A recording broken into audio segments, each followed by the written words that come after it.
After hundreds of years of wars and battles, Europe had reached another peak as being the epicenter of World War I and II in the beginning of the mid-20th century. The destruction that the latter brought upon the continent led to not only Europe, but the whole world to form the United Nations. Several countries in Europe formed the European Coal and Steel Community in an attempt to foster economic trade, peace, and prosperity in 1951.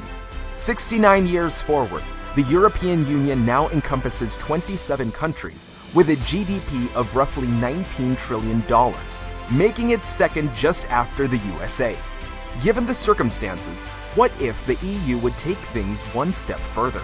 And how likely is such a scenario? Welcome to the Epic and Chill Show. Here's what would happen if the European Union was a country. Leave a like if you enjoy the content and subscribe to our channel. Hit the notification bell and we'll keep you updated with the very best content. Willkommen and bienvenue. Imagine yourself as having lived through a world war, only to find yourself caught up in it again 30 years later. That was the fate of millions of Europeans after World War I. Peace just seemed like something not meant for Europe. It sadly took another world war for the countries to realize that if they continue at this pace, the Third War would send all survivors back to the Stone Age.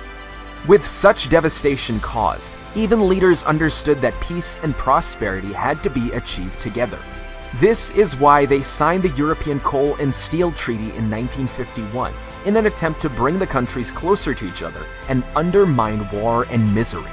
Today, the European Union has become the successor of the former Union. If it would stand as one nation, it would be the third most populous country after China and India and among the top 3 economic powers.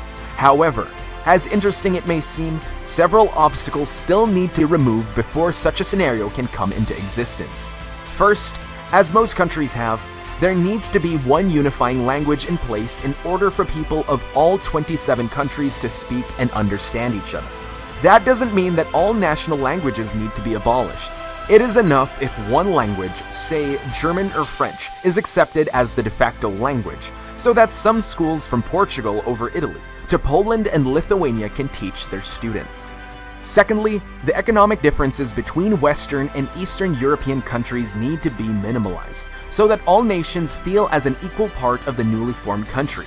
If you look at today's EU, Germany and France have the leading roles as economic powers. Thus, they decide about political and strategic matters. An economic plan similar to the Marshall Plan after World War II has to revitalize the old and inefficient industries of Eastern states to come to more similar terms with their fellows in the West. Cultural and historic differences are also playing a huge role and may hinder the EU from becoming one country. Few countries would be willing to fully accept a scenario if the outcome proves to them they have less say than they currently have in the European Parliament. An election system in the USA with a Senate where every state sends 2 senators and the Congress, which is composed of representatives based on the population of each state, could therefore serve as a solution and give smaller countries a greater incentive to accept the new political landscape. Aside all these arguments, they may or may not support the formation of a unifying country. Probably the single greatest of them is that the power from the nation will be transferred to the capital of the new state. That means a lot of the political decisions will be taken in the capital, where interests are not always the same as the state itself. Military interventions, strategic decisions for the future, as well as partnerships with other countries will be determined without the state itself having a right to refrain from it. Eastern countries of the EU have closer ties to Russia, for example. As you can see, there are still quite a few obstacles that need to be removed. That process alone could take some years, but can help coming generations prepare better for a United States of Europe. After all, who can say that only Americans can do it? Thank you for watching What If the EU Was a Country? See you next time.